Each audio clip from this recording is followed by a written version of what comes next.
আসসালামু আলাইকুম রহমতুল্লাহ। সবাইকে স্বাগত জানাই ডাক্তার আরিফ হোমিও অ্যান্ড টিপসের পক্ষ থেকে। আমি ডাক্তার আরিফ হোসেন আবার চলে এসেছি আপনাদের সামনে নতুন একটি ভিডিও নিয়ে। আজকের ভিডিওতে আমি আলোচনা করব একটি বহুল ব্যবহৃত কম্বিনেশন মেডিসিন পেন্টারকেন্ট 73, ডাক্তার উইলিয়াম সোয়েব কোম্পানি জার্মানির এই মেডিসিন সম্পর্কে।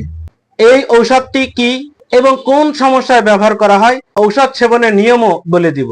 সবকিছু ধীরে ধীরে সহজভাবে বুঝিয়ে দিব। তার আগে আজকে আমার এই ভিডিওটি যারা নতুন দেখছেন তাদের উদ্দেশ্যে বলবো, আমি এখানে বিভিন্ন ধরনের রোগের সমস্যা, হোমিওপ্যাথিক চিকিৎসা এবং স্বাস্থ্য টিপস নিয়ে আলোচনা করে থাকি।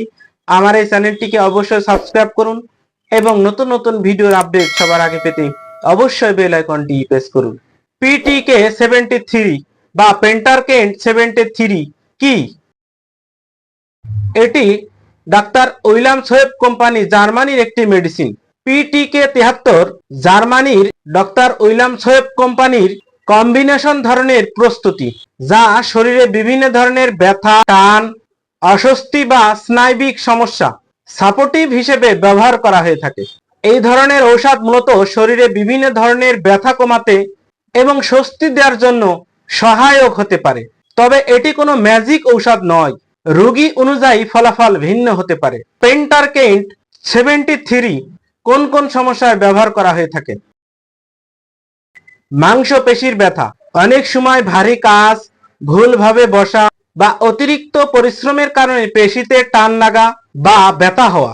শরীরে ব্যথা ও ক্লান্তি, দীর্ঘদিন শরীর দুর্বল থাকলে বা জটিল সংক্রমণের পর শরীর ব্যথা থাকলে এটি ব্যবহার করা হয়ে থাকে।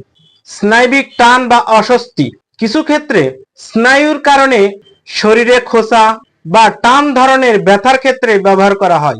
অতিরিক্ত কাজের পর ব্যথা, অনেকক্ষণ দাঁড়িয়ে কাজ করা বা অনেকক্ষণ হাঁটাহাঁটি করা বা অনেকক্ষণ বসে থাকলে চাপ লেগে ব্যথা হলে এটি ব্যবহার করা হয়। পিটিকে 73 এই ওষুধটি যেভাবে কাজ করে থাকে। এই কম্বিনেশন জার্মানির এই ওষুধটি সাধারণত শরীরে ব্যথা ও অস্বস্তি কমাতে সহায়ক ভূমিকা পালন করে। সহায়ক কিছু উপাদানের মাধ্যমে কাজ করে থাকে। এটি শরীরকে রিল্যাক্স করতে এবং ব্যথার অনুভূতি কমাতে সাহায্য করে। ঔষধ সেবনের নিয়ম, সাধারণত এটি ড্রপ আকারে হয়ে থাকে। 20 ml এর একটি ড্রপ 10 ফোঁটা করে সামান্য পানি সহ 2 থেকে 3 বার খালি পেটে খেতে হবে।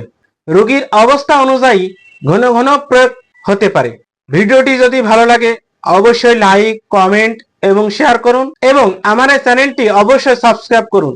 পরবর্তী ভিডিও দেখার আমন্ত্রণ জানিয়ে আজকের মতো এখানেই শেষ করছি। সবাই ভালো থাকুন, হোমিওপ্যাথিক চিকিৎসা নিন, সুস্থ থাকুন।